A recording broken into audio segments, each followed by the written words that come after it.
হে friends, তো এই যে দেখতে পাচ্ছ, বর এখন আলমারি থেকে টাকা বার করছে। এই যে দেখো কতগুলো টাকা। কি ভাবছো যে আমি ইউটিউব থেকে ফার্স্ট পেমেন্ট পেয়েছি? তো তোমাদেরকে জানিয়ে দিই, জানতে হলে ভিডিওটা আগে দেখতে থাকো। এটা হচ্ছে রাজের স্যালারির হাফের বেশির টাকা। তো ও পায় 12,000 টাকা। তো এটা তোমার 6,500। ঠিক আছে, খালি আমাদের বাড়ির রেন্ট আর তারপরে ইলেকট্রিক বিল আছে 2-3 হাজার, এতগুলো মানে এতটা খরচা। তারপরে বাচ্চার খরচা, ডক্টরের খরচা সব তো আছেই। সব মিলিয়েই যে 12,000 টাকায় সংসার কীভাবে চলছে গত 1 বছর থেকে, সেটা আমি জানি। ঠিক আছে, এই যে দেখতে পাচ্ছ। কি ভাবলে তোমরা ইউটিউব থেকে ফার্স্ট পেমেন্ট পেলাম? তবে না, এখনও সেটা সম্ভব হয়ে ওঠেনি। বাট তোমাদের ভালোবাসা থাকলে অবশ্যই এটা খুব তাড়াতাড়ি সম্ভব হবে। চলো তাহলে ব্লগটা আগে স্টার্ট করি, দেখা যাক। তো গাইজ, আজকে কিছু তোমাদের সঙ্গে মনের কথা বলবো। তো তার আগে দেখো, রাজকে পাঠিয়ে দিই আগে ওর রেন্টের টাকাটা দিতে, তারপরে আমি কথা বলছি তোমাদের সঙ্গে। Hi friends, good afternoon. তোমরা সবাই কেমন আছো? আশেপাশে তোমরা সবাই অনেক ভালো আছো। তো আজকে কিছু কথা শেয়ার করতে চাই তোমাদের সামনে। তো আমাদের এই যে বাড়িটা দেখছো, এটা আমাদের নিজস্ব বাড়ি নয়। তো রাজার আমি রেন্টেড অ্যাপার্টমেন্টে থাকি।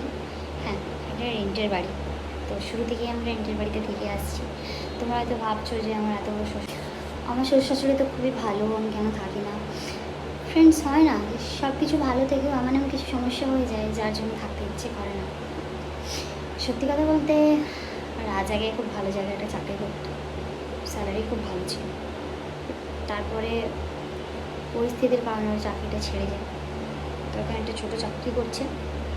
বাট কী বলতো, ছোটো জিনিসও মানুষ অনেক সুখে থাকতে পারে, তাই না?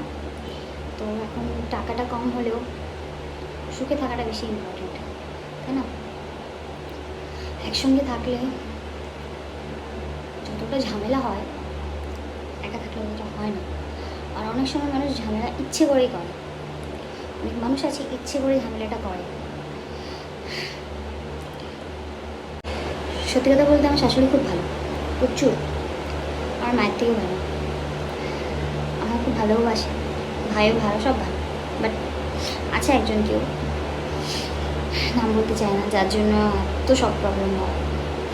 আর আমার একদম ওখানে থাকতে ইচ্ছে করে না। আমি থেকেই ছিলাম, এরকম না যে থাকি না।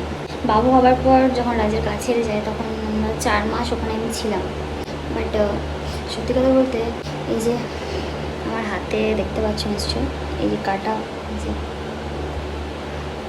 এই যে হাত কাটা দাগটা, এটা নিয়ে এসেছি, কত মার খেয়ে এসেছি, কত ঝামেলা করে এসেছি, পুলিশ কেস কেচারি এসব চলে গেছে।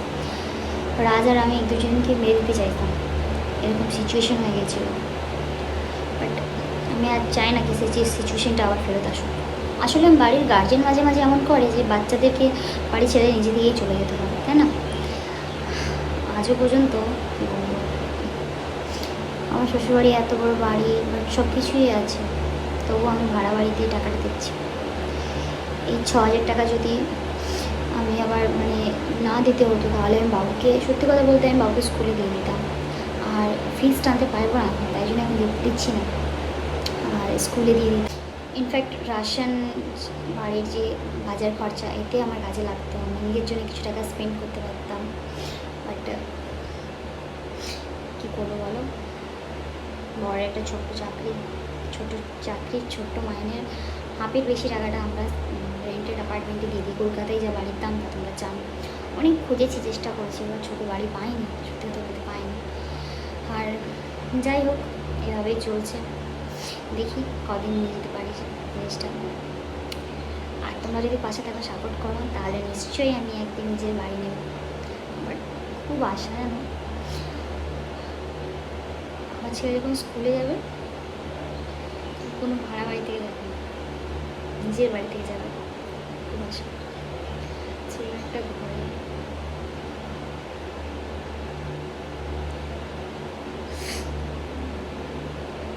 যেমন একটা ঘরের খুব আশা আমার।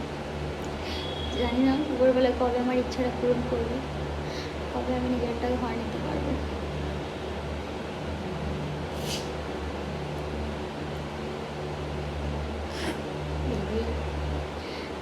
পারবো কি পারবো না জানি না। সত্যি কথা বলতে, এই সংসার এতটাই টান পড়ে যাচ্ছে না, কী করে চালাবো আমি নিজেই খুঁজে পাচ্ছি না।